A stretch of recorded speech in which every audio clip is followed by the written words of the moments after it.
এই শ্রবণ কীর্তন হলো সাধনার প্রথম এবং আদ্য এবং শ্রেষ্ঠ চরম উপায়। কিন্তু শ্রবণ কীর্তন করতে গেলে বক্তা যিনি কীর্তন করছেন তার তিনটি গুণ থাকতে হবে, আর শ্রোতার আসনে বসে যদি সাধ্যবস্তু প্রেম ভক্তি লাভ করতে চান আপনার পাঁচটা গুণ থাকতে হবে। এ না হলে যেটা হবে সেটা শ্রবণ কীর্তন হচ্ছে কিন্তু সাধ্যবস্তু পাওয়া সাধন পরিপুষ্টি পাবে না। এখন দেখছেন হিন্দু মিডিয়া চ্যানেলটি সাবস্ক্রাইব করুন। আমাদের জীবনের সাধ্য এবং সাধন এই দুটি বিষয় আমাদের যা পেলে আর পাওয়ার অপেক্ষা থাকে না, যাকে জানলে আর পুনরায় জানার কোনো বিষয় থাকে না, আর যাকে দর্শন করলে অন্য দর্শনের অপেক্ষা থাকে না, অতি গুরুতর দুঃখেও যাকে বিচলিত করতে পারে না, সেই সাধ্য বস্তু সাধনের দ্বারা প্রাপ্তি হলো আমাদের জীবনের মূল লক্ষ্য। সাধ্য বস্তু কাকে বলে? দেখুন, অগ্নি প্রয়োজন, আগুন প্রয়োজন। সেই বহি অগ্নির অগ্রে ধোঁয়াটা দেখা যাচ্ছে, তখনও আগুন প্রকাশ হয়নি। ওই ধোঁয়ার মধ্যেই প্রজ্বলিত দীপ্ত অগ্নি তত্ত্ব আছে। এখানে ধোঁয়াটা সাধন আর অগ্নিটা হলো সাধ্য বস্তু। আরো ধ্যান দিয়ে শুনুন, আপনি শ্রীমন্দিরে শ্রীবিগ্রহ দর্শনে উঠছেন সিঁড়ি দিয়ে, সোপান দিয়ে। তো যখন আপনি সিঁড়ি বেয়ে সোপান বেয়ে উঠে শ্রীমন্দিরের শ্রীবিগ্রহ দর্শন করছেন, এই সিঁড়িটায় আপনার কাছে সাধন, আর সিঁড়ির উপরে শ্রীমন্দিরে বিগ্রহ দর্শন, এটি আপনার সাধ্য বস্তু। সাধ্য বস্তুকে যে উপায়ে পাওয়া যায় সেই উপায় অবলম্বন করার নাম হলো সাধন। আর সাধনের দ্বারা যে পরম বস্তু প্রাপ্ত হলে আর পাওয়ার কিছু অবশেষ থাকে না, এটি হলো সাধ্য বস্তু। এখন প্রশ্ন আমাদের সামনে, আমাদের জীবনে সাধ্য বস্তু কি? সংসার, অর্থ, পদ, প্রতিষ্ঠা, স্বর্গ, মুক্তি, কোনটি? মানুষের জীবনে জানা প্রয়োজন যে কোন প্রাপ্তি তার জীবনে প্রকৃত সাধ্য বস্তু। আগেই আমরা এইটুকু বলে এসেছি, যা পেলে আর পাওয়ার কোনো অবশেষ থাকে না, যাকে জানলে আর জানার কিছু বাকি থাকে না, যাকে দর্শন করলে অন্য দর্শনের অপেক্ষা থাকে না, গুরুতর দুঃখেও যিনি অবিচল বিচলিত হন না, সেই পরম বস্তু শ্রী ভগবানে প্রেম ভক্তি লাভ করাই হলো সাধ্য বস্তু। ভগবত প্রেম লাভ করাই হলো সাধ্য বস্তু।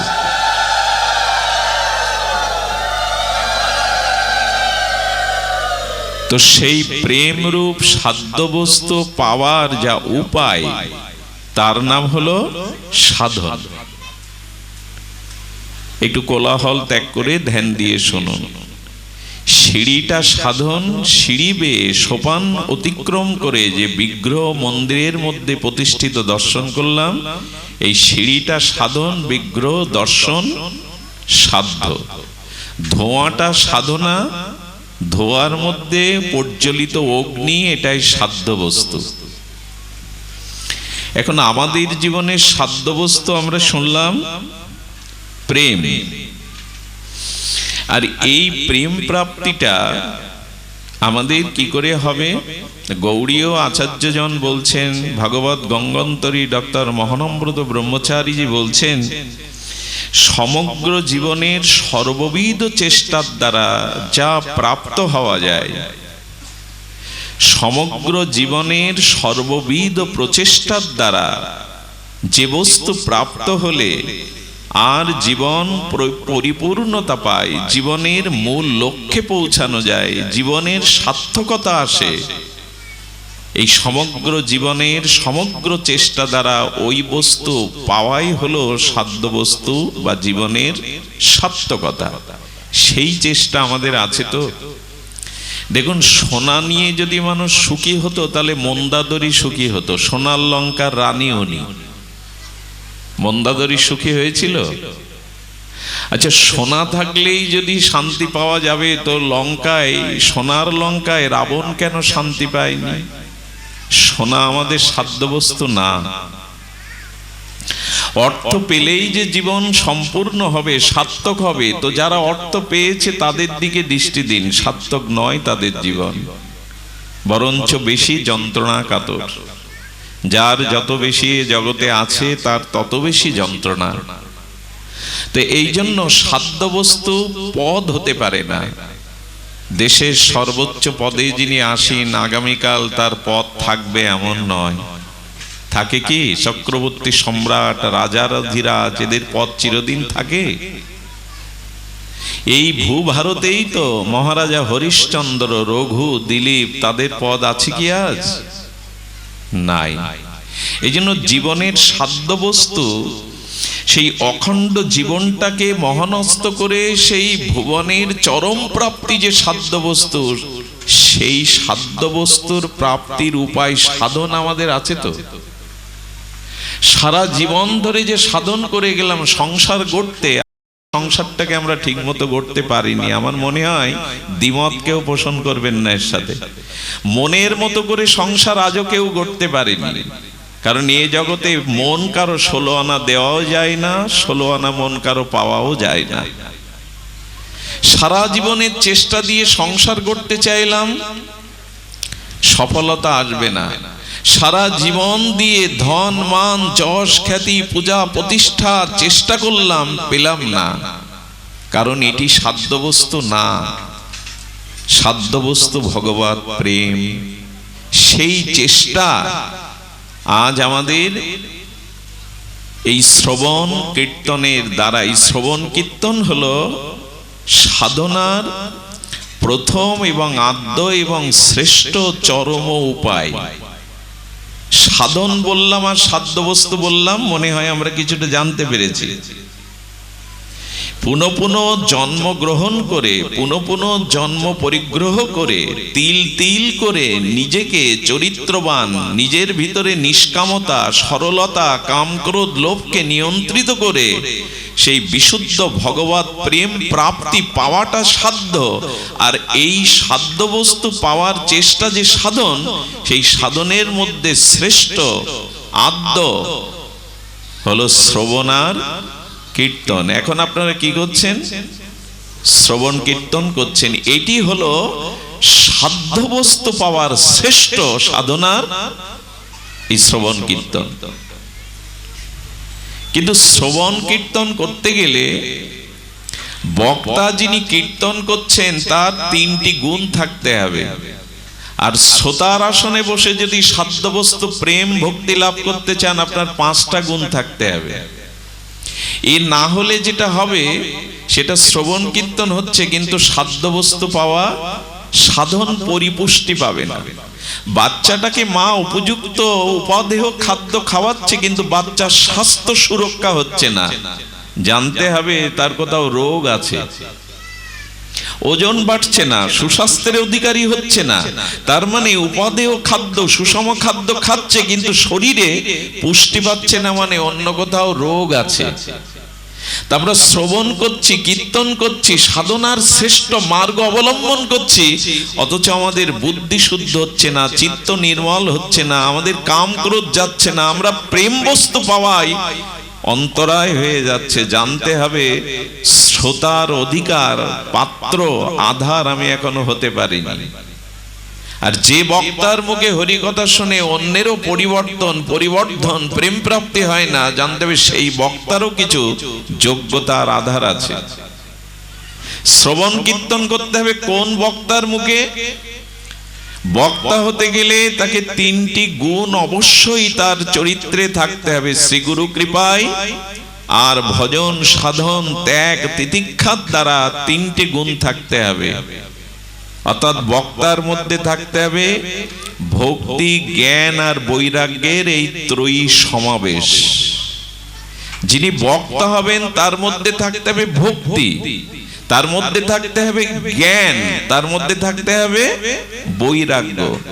অন্ধ কি আর এক অন্ধকে পথ দেখাতে পারে বাবা? আমি নিজেই অন্ধ, আমার ভক্তি নেই, বৈরাগ্য নেই, জ্ঞান নেই, তো আমি আপনাদের কি পথ দেখাবো? আমার হাত পা বাঁধা, এই পিলারের সাথে, বৃক্ষের সাথে বাঁধা, আমাকে আষ্টে পৃষ্ঠে বেঁধে বলছেন সামনের ব্যক্তির বাঁধন খুলে দিন। সম্ভব কি? যে নিজেই রঞ্জু দ্বারা, দড়ি দ্বারা আবিষ্ট হয়ে আছে, বাধা পড়ে আছে, সে অন্যের বাঁধন খুলবে কি করে?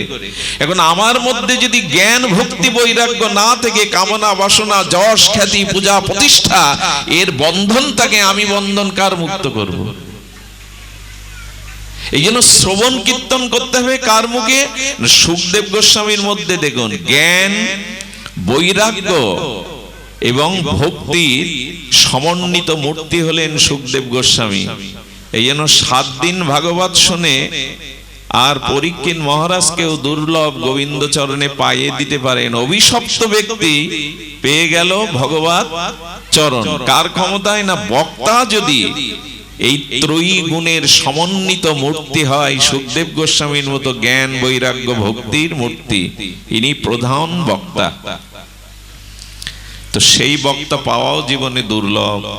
একজন শুদ্ধ সাধু মুখে হরিকথা পাওয়া, এটি স্বর্গ মোক্ষ প্রাপ্তির থেকে দুর্লভ। শ্রোতার আসনে বসে কিছু পেতে গেলে তাকে 5টি গুণের অধিকারী হতে হবে। সেই 5টি গুণের মধ্যে পরীক্ষিত মহারাজ গুণাবলীতে বলা আছে, পরীক্ষিত কেন 7 দিনে ভগবত শ্রবণ করে প্রেম, ভক্তি, ভগবত দুর্লভ চরণ পেল, আমরা 70 বছর শ্রবণ করেও কেন তা পাচ্ছি না? তার পেছনের কারণ 5টি আধার ছিল পরীক্ষিত মহারাজ। পিতৃশুদ্ধি। পরীক্ষিত মহারাজের পিতাকে ছিলেন অভিমন্যু পুত্র তো পরীক্ষিত, তার পিতার শুদ্ধতা ছিল। মা ছিল উত্তরা। উত্তরা এমন যে অশ্বত্থামার ব্রহ্মাস্ত্রে তার পুত্র মারা যাবে, তিনি অন্য কারো কাছে সহযোগিতা না জেনে পরিপূর্ণ স্যারেন্ডার বা আত্মসমর্পণ করেছিলেন গোবিন্দ চরণে। বাঁচাতে হয় তুমি বাঁচাও। যার আত্মসমর্পণে স্বয়ং গোবিন্দ সুদর্শন চক্রে গিয়ে গর্ভে প্রবেশ করে যার সন্তানকে বাঁচান, তার মার গুণাবলী সাধারণ। পিতৃশুদ্ধি, মাতৃশুদ্ধি, বংশশুদ্ধি। উনি পাণ্ডবদের বংশ। এই জন্য এক জন্মের সুকৃতি সৌভাগ্যে হয় না। হরিকথায় রুচি, ভাগবত কথায় রুচি, এক জন্মের সৌভাগ্যে হয় না। অনেক মানুষ এখানে এসছেন, দেখবেন ওই বাজারে কিছু কিনে খাচ্ছে, গল্প করছে।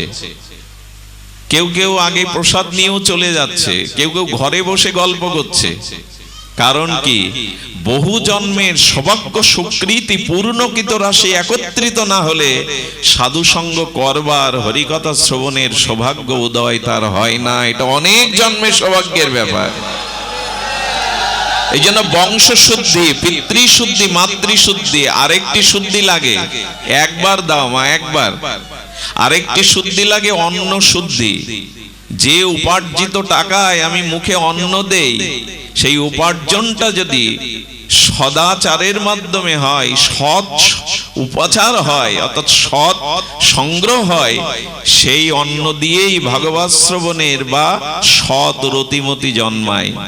কিছু মনে করবেন না, অর্থোপার্জন যদি অসৎ পথে আসে আর সেই অন্ন যদি আপনি গ্রহণ করেন, সেই অন্ন থেকে আপনার স্বভাব বা যে বৃত্তি তৈরি হবে, তা আপনাকে ভগবতমুখী হতে দেবে না।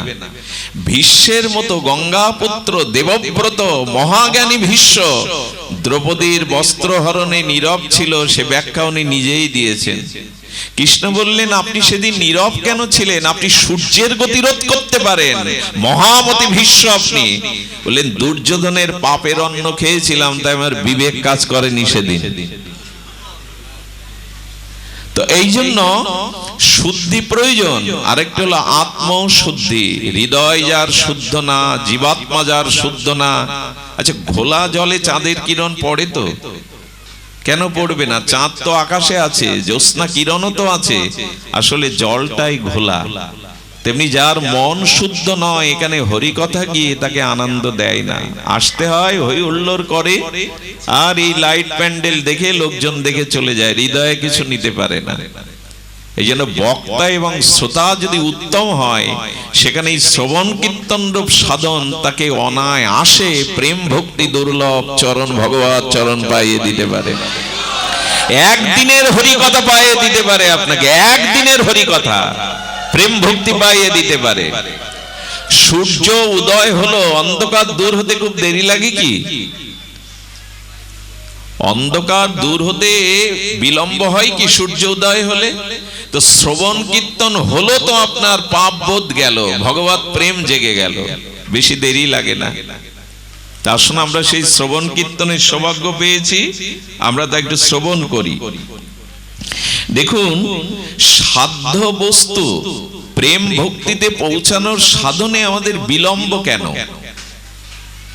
এখন প্রশ্ন, আমরা তো হরিকথা শ্রবণ কীর্তন করছি, তো বিলম্বটা কেন? বিলম্ব হওয়ার কারণ জানিয়েছেন পরম প্রপূজ্য চরণ বিশ্ববন্দিত পাবন ডক্টর মহানম্রত ব্রহ্মচারী, অমিয়তার লেখনী ফলক গঙ্গা বইয়ে দিয়েছেন তিনি বৈষ্ণব সাহিত্য জগতে।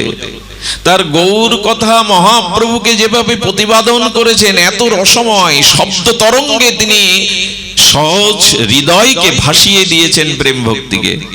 তিনি বলছেন দেরি কেন জানেন? আচ্ছা, বরফের স্বরূপত তো জল, জলটা জমাট বেঁধে বরফ হয়, কিন্তু বরফ কিন্তু তার স্বরূপে বেশিক্ষণ থাকতে পারে না, তার নিজস্ব স্বরূপে চলে আসে। অর্থাৎ বরফ গলে গলে কি হয়?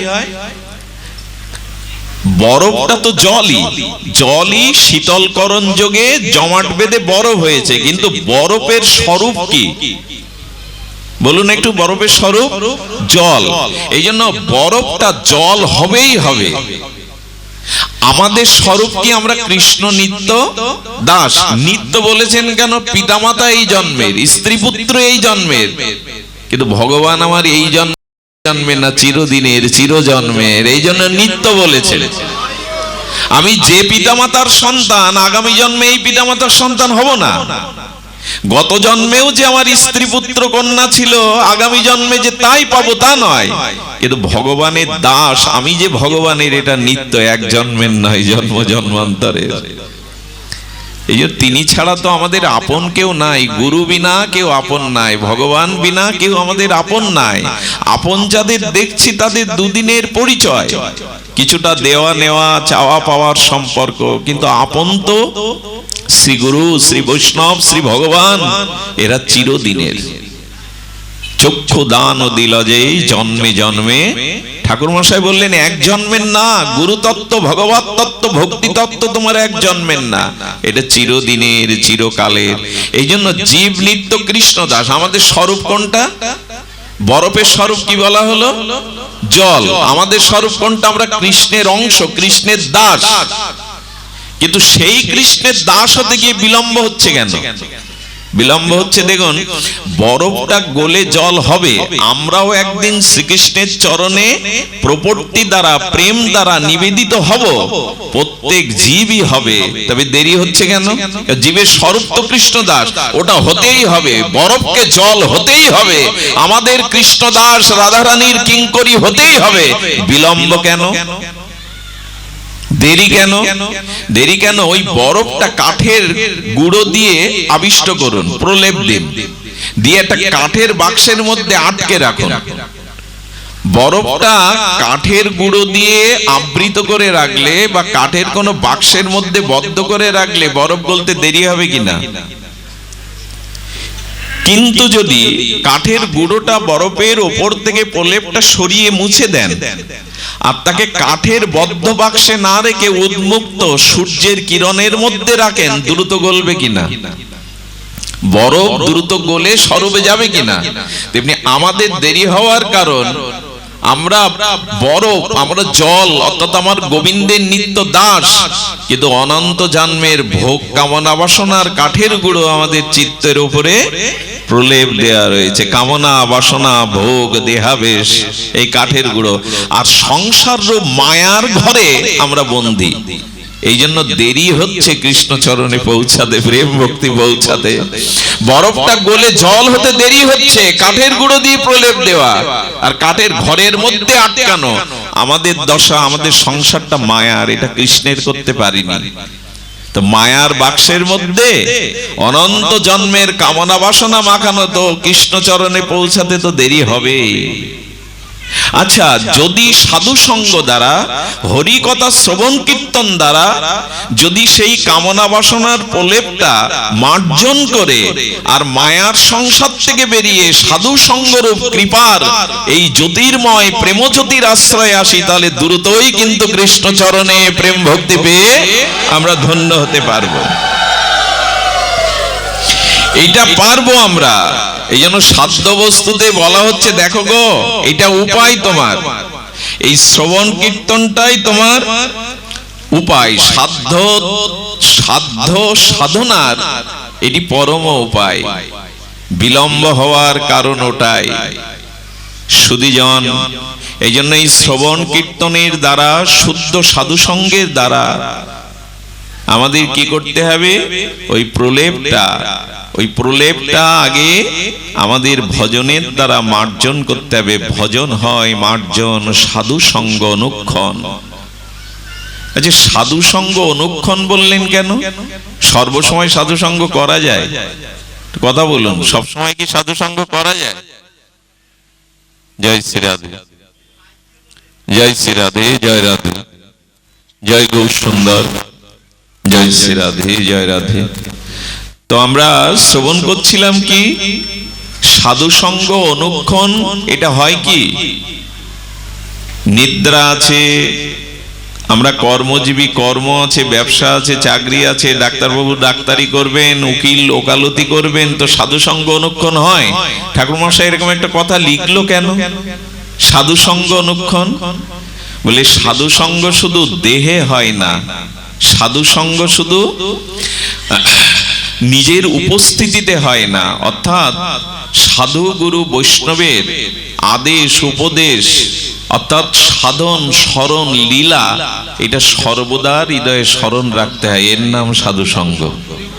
আহার বিহার চলছে, খাওয়া দাওয়া কর্ম চলছে, কিন্তু অন্তরে অন্তরে সদ্ভাব, ঈশ্বরের নাম, ঈশ্বরের লীলা, ঈশ্বরের ভাবনাটা ফল্গু নদীর ন্যায়। ওপরে জল নাই, কিন্তু ভেতরে জলের প্রবাহ। বাইরে দেখছেন উনি ডাক্তার, বাইরে দেখছেন উনি উকিল, বাইরে দেখছেন উনি কর্মজীবী, উনি ঘোর সংসারী, কিন্তু ভেতরে বইছে ফল্গুর ন্যায় ধারার মতো সৎচিন্তা, ভগবানের নাম রূপ লীলা।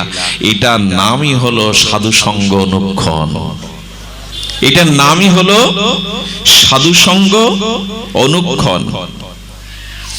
এই জন্য শাস্ত্রে বলছে যে শ্রবণ কীর্তন করো, আর এই শ্রবণ কীর্তন করে গিয়ে মনন করো, চিন্তন করো, বারবার চিত্ত মাঝে স্ফূর্তি যেন হয় এই লীলা, এই ভাব, এই ভগবানের রূপ, ভগবানের মাধুর্য। এইভাবে অনুক্ষণ যদি সাধু সঙ্গ হয়, তবে আপনি আপনার কুসংস্কারের বিরুদ্ধে লড়ে জয়ী হতে পারবেন। কারণ অনেক জন্মের আবর্জনা তো। আচ্ছা, 10 তলা একটা বিল্ডিং ভেঙে ফেললেন, স্টিম রুলার দিয়ে যা দিয়ে ভেঙে ফেললেন, ওই যে ইট কাঠ পাথর যেটা ভেঙে ফেললেন, ওটা পরিষ্কার একদিনে হবে তো? সঙ্গে সঙ্গে পরিষ্কার করা যাবে তো? বিলম্ব হবে কিনা? 2-4 দিন সময় লাগবে কিনা? এই শ্রবণ কীর্তন করতে করতেও একটু সময় লাগছে, কিন্তু শ্রবণ কীর্তনের এমন মহিমা, একদিন এই আবর্জনা পরিষ্কার হবে, চিত্তশুদ্ধি হবে। একটু বিলম্ব হচ্ছে, একটু বিলম্ব হচ্ছে, কিন্তু এটা হবে, এটি হবে। তবে কেমন করে হবে জানেন? এই সাধ্য সাধন তত্ত্ব রায় রামানন্দ সংবাদে কবিরাজ কৃষ্ণ গোস্বামী অমিয় লেখনীতে লিখে গেছে। সাধ্য সাধন তত্ত্বটা খুব আস্বাদ্য বস্তু। এখন সাধ্য সাধনের বিষয় মহাপ্রভু বারবার বলছেন, ইহা বাহ্য আগে কহ আর।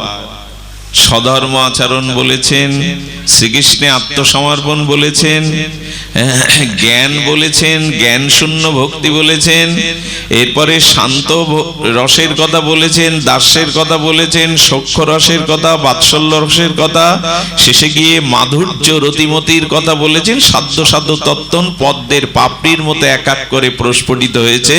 কিন্তু এখানে একটা বিষয় দেখুন, এই সাধ্য সাধন তত্ত্ব জানার জন্য রায় রামানন্দ সংবাদে মহাপ্রভু গোদাবরী তীরে রায় রামানন্দের কাছে গেলেন। কেমন বিপরীত না! গীতায় ভগবান উপদেশ দিচ্ছেন আর নিচ্ছেন শিষ্যরূপ অর্জুন, আর এখানে উল্টো। এইখানে উল্টো, বিপরীত। গীতার বিপরীত পিঠ বলেছেন মহানামজি।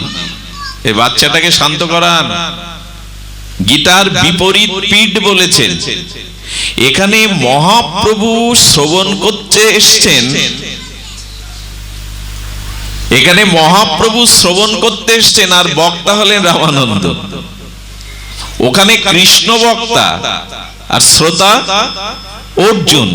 আর এখানে মহাপ্রভু স্বয়ং পরতত্ত্ব, তিনি শ্রবণ করছেন আর বক্তা রামানন্দ। রামানন্দের কণ্ঠে যেন মহাপ্রভু বক্তা হয়ে জগৎকে সাধ্য সাধন তত্ত্বের পদ্মের পাপড়ি মেলছেন, পদ্মের পাপড়ি মেলছেন। কেন পদ্মের পাপড়ি মেললে তখন ওই পদ্মমধু গন্ধ আস্বাদনে আপনাদের মতো শ্রোতা ভক্তরূপ মধুকর মৌমাছি ভ্রমর গিয়ে ওখানে বসবে। পদ্ম না ফুললে ভ্রমর মধু আস্বাদন করবে কোথায়? মহাপ্রভু রায় রামানন্দের কণ্ঠে বসে সাধ্য সাধনের পদ্ম পাপড়িটা মেলছেন, যাতে আপনাদের মতো সুধী ভক্তগণ ওই সাধ্য সাধন পদ্মের মধ্যে গিয়ে প্রেমরস আস্বাদন করে ভ্রমরের মতো ধন্য হতে পারে। এই জন্য এক এক করে বলছেন, এক একটা পদ্মা প্রকাশ হচ্ছে। স্বধর্ম, কৃষ্ণে সমর্পণ।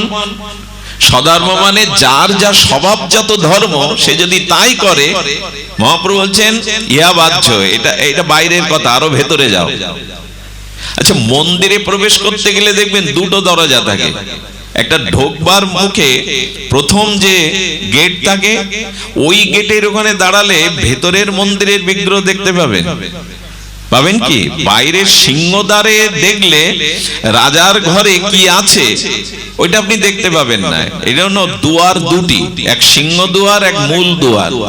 তো মহাপ্রভু বলছেন সিংহ দুয়ারও দুয়ার, কিন্তু ওটা বাইরে, তুমি আরো ভেতরে যাও, পাপড়ি আরো মেলো। আহা, পাপড়ি আরো মেলো। কারণ পাপড়ি প্রস্ফুটিত না হলে ওখানে মধুকর ভ্রমর এসে গুঞ্জন রাগ রাগিনীর দ্বারা মধুপান করতে পারবে না। কি অদ্ভুত বিষয়! মহাপ্রভু শ্রোতা হয়ে বসেছেন, বক্তা রামানন্দ। এটারও এমন একটা আস্বাদন দিয়েছেন মহানামজি, গলায় বাঁধিয়ে রাখতে ইচ্ছা করে গো। উনি বললেন, দেখুন সমুদ্রের জল জল বটে, সমুদ্রের জল জলের উৎস বটে, কিন্তু সমুদ্রের জল কি হয়? মেঘকে যখন দিয়ে ওই মেঘে সাতী নক্ষত্র স্পর্শকৃত জল যখন ওই সমুদ্রে, আচ্ছা সমুদ্রের নোনা জল দিয়ে দিল আকাশকে, ওই নোনা জল সমুদ্রের জল আকাশে উঠে সাতী নক্ষত্রে স্পর্শ করে পবিত্র স্বচ্ছ হয়ে আবার ওই সমুদ্রে পড়লো। কিন্তু ওই সমুদ্রের যে শক্তি আছে, ঝিনুক আছে, ওই জলটা ভেতরে নিয়ে নিল। নেওয়ার পর কি হলো? ওটাই মুক্তায় রূপ নিয়ে নিল। আহা, সাতী নক্ষত্রের জল যদি হস্তির মস্তকে পড়ে ওটা গজমতি হয়, আর সাতী নক্ষত্র স্পর্শকৃত জলবিন্দু যদি শক্তির মধ্যে পড়ে, ঝিনুকের মধ্যে, তো মুক্তা হয়। অথচ এর আগে কিন্তু ওই জলই ছিল, সমুদ্রে ছিল, কিন্তু মুক্তা হতে পারেনি। সমুদ্র গর্ব করে বলতে পারেনি, দেখো আমার বুকে মণিরত্ন আছে, আমি রত্নাকর। এই জন্য মহাপ্রভু কি করেছে জানেন? মহাপ্রভুই সাধ্য সাধনের শিরোমণি, অথচ যেন উনি সমুদ্র হয়ে ভক্তের কণ্ঠে ওই জলটা দিয়ে দিচ্ছেন। কারণ ভক্তের মধ্যে ভক্তি মিশানো ওই জল যখন ফিরে আসবে তখন ওটা মণিমুক্তা হয়ে যাবে। কারণ ভক্তিটা ভগবানের কাছে না, ভক্তিটা থাকে কি করে বোঝায় বলুন তো? এমন এক সিদ্ধান্ত, কি আমার সাধ্য আছে বোঝাবার? সে সাধনা নেই, সে বুৎপত্তিগত জ্ঞান নেই, তপস্যা নেই। সমুদ্রের জল আকাশে গিয়ে সাতী নক্ষত্র স্পর্শ করে আবার সমুদ্রে পড়লো, কিন্তু ঝিনুকের মধ্যে, শক্তির মধ্যে মুক্তায় হয়ে গেল। কারণ কি জানেন? কারণ ওই সাতী নক্ষত্রের স্পর্শ জল শক্তির মধ্যে পড়লে মুক্তায় রূপ নেয়। তেমনি ভগবান যেন বললেন, যদি ভক্তের মুখ দিয়ে আমি সাধ্য সাধনের মহিমাটা প্রকাশ করতে পারি, তাহলে কি হবে জানেন? মুক্তায় রূপ নেবে। প্রেমের রূপ নেবে। কেন? কারণ ভক্তের কাছেই ভক্তি আছে, ভগবানের ভক্তি, তবে ভক্তের কাছে ছাড়া ভক্তি পাওয়া যায় না, ভক্তের কাছেই ভক্তি পাওয়া যায়। রান্না তো হোটেল বয়রাও করতে পারে, কিন্তু মায়ের হাতের রান্না কি এক হবে? আচ্ছা, মাকে যা যা দিলেন, একই গ্যাস, একই ডাউল, একই সবজি, একই চাউল, সমপরিমাণ, একজন হোটেল বয়কে ওই একইটা দিলেন, দুজনের রান্নার মান সমান হবে কি? কেন হবে না? একই তো, গ্যাস একই, অগ্নিও একই, ডাল চালও একই, একই সাথে রান্না করা হলে একই উপাদান, সমপরিমাণ, রান্নার স্বাদ একরকম হবে না কেন? হবে না এই জন্য যে রান্নার কলা কৌশল সকলের সমান নয়। বস্তু ধর্মটাকে মিশিয়ে কি করে আস্বাদ্য করতে হয়, এই কৌশল সকলের সমান জানা নাই। আর মার মতো আমার মঙ্গল চিন্তা করে, আমার সুস্বাস্থ্যের চিন্তা করে কে রান্না করবে? হোটেল বয়রা কি আর আমার সুস্বাস্থ্যের কল্যাণের চিন্তা করে রান্না করবে? রান্নার মধ্যে মায়ের ভাবটাও জড়িয়ে থাকে, মায়ের ভাবনাটাও রান্নার মধ্যে জড়িয়ে থাকে, থাকে কি না? তেমনি ভক্তের মুখ দিয়ে যদি কোনো সিদ্ধান্ত জানানো যায়, মহাপ্রভু বললেন সেটা আরো মধুর হবে, সেটা যেন মুক্তা হয়ে ঝরবে, মুক্তা হয়ে ঝরবে। তাহলে সাধ্য সাধন তত্ত্ব এই শ্লোকের নির্ণয়ে আমরা তিনটি জিনিস আস্বাদন করব। আমরা ইহাবাদ জাগক হওয়ার, আমি এই স্বপনকে একটু অতিক্রম করলাম, যেন গ্রন্থরাজ ভাগবত আমায় ক্ষমা করেন, চৈতন্য চরিতামৃত ক্ষমা করেন। আমি একটু এগিয়ে তিনটে রসের কথা আপনাদের বলবো, যেটা মহাপ্রভু সর্বশেষে এসে সিদ্ধান্ত মঞ্জুষায় সাধ্য তত্ত্ব জানিয়েছেন, নিরূপণ করেছেন। জ্ঞান শূন্য ভক্তি ইয়া হয় আগে কহ আর,